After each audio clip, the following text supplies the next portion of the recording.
మీకు ఈ ట్రిక్ తెలుసా? కిలో చిక్కుడుకాయలను సరే 10 నిమిషాలు ఒలిచేయచ్చు. ఇప్పుడు నేను చెప్పిన టిప్ గాని మీరు పాటిస్తే కిలో చిక్కుడుకాయలను సరే కూర్చున్న కాడే కాలు నొప్పులు పుట్టకుండా హ్యాపీగా ఒలిచేసుకోవచ్చు. టిప్ ఏందో చెప్పే ముందు మనం వీడియోలకే తెలిపోదాం. చాలా వరకు అంటే నాలాంటి ఒళ్ళు బద్దకపోలు ఉంటారు చూడండి, వాళ్ళకే లేండి, యాక్టివ్ గా ఉండే వాళ్ళకైతే కాదు నేను చెప్పేది. అలాంటి వాళ్ళు ఏం చేస్తారు తెలుసా? టైం పాస్ చేయడానికి రెడీగా ఉంటారు, సెల్లు పట్టుకుని గంటల తరబడి కూర్చోడానికి రెడీగా ఉంటారు, గంటల తరబడి మంచం మీద పనుకోవడానికి రెడీగా ఉంటారు, కానీ వంట కాడికి వచ్చే లెక్కే దబ్బునైపోవాలని చూస్తుంటారు.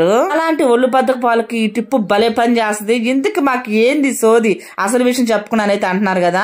ఇక్కడ మా సాయి వచ్చేసి స్కూల్ కి అయితే పోతుండే హాయ్ అయితే చెప్తున్నాడు. మీకు ఏమి లేదబ్బా, ఏమి లేదా, అయితే మేము పోతున్నాం, ఆగండి ఈ టిప్ నేసైతే వెళ్ళండి. ఇప్పుడు మనం కవర్ లో గానీ గిన్నెలో గానీ పోసి పెట్టుకుంటాం కదా, వాటిని ఏం చేస్తామంటే కొన్ని తీసి పక్కన పెట్టుకొని ఒలుచుకోండి. చాలా ఈజీగా అయిపోద్ది ఏ పనైనా సరే. అయితే ఎట్లాంటి టిప్ ఫాలో అవుతున్నారు కామెంట్ అయితే పెట్టండి. టిప్ కొత్తగా వింటున్నారా అది కూడా కామెంట్ పెట్టండి.